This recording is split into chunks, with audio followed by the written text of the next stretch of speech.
முத்துசாமி அமைச்சராக இருந்த பொழுது இந்த டாஸ்மார்க் நானே பார்க்கல, எல்லாம் செந்தில் பாலாஜி ஆளுகளை பார்த்துட்டாங்க. என்கிட்ட எந்த சட்டபூர்வமா நான் எந்த பணமும் சட்டத்துக்கு புறம்பா எடுக்கல. இப்படியெல்லாம் திமுக அலறுது, அண்ணா திமுக அலறுது. விஜய் இதுல எப்படி தப்ப போறாரு? விஜய் எப்படி தப்ப போறாரு? கொள்கை எதிரின்னு சொல்றாரு சார். எங்களுடைய கொள்கை எதிரி பாஜகன்றாரு சார். ஏங்க, திமுகவை விட பிஜேபி எதிர்த்து உலகத்துல ஆளே இல்லை. 98 ஜெயலலிதா பிஜேபி ஆட்சியை கவிழ்த்து விட்டு வெளியே வருகிற பொழுது இந்த அம்மா டெல்லிக்கு போகும்போது வாஜ்பாய் பிரதம மந்திரி வரும்போது முன்னாள் பிரதம மந்திரி ஓடி போய் யார் தூக்கி பிடிச்சா? கலைஞர். முஸ்லீம்களுடைய ஏறக்கூடிய 50 ஆண்டு கால நம்பிக்கை நட்சத்திரம் திமுக. முஸ்லீம்கள் எலெக்ஷன் போட்டிகள் போனா கண்ணை மூடிட்டு எதிர்த்து குத்துவாங்க. உதயசூரியன் இன்னைக்கு வரைக்கும் அப்படிதான் குத்திட்டு இருக்காங்க.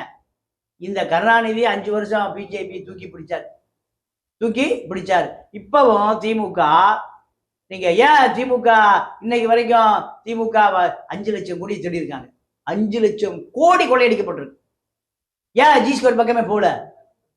ஜி ஸ்கொயர் பக்கம் போனா 5 லட்சம் கோடி குடும்பத்தோட 2G உள்ள போன மாதிரி அத்தனை பேரும் உள்ள பிடிச்சு போடலாம்.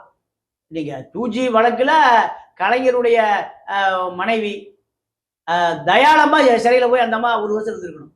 வயசான மூதாட்டி இவர்கள் செய்யற குற்றத்துக்கு, அந்த குற்றத்துக்காக கனிமொழி போனார்.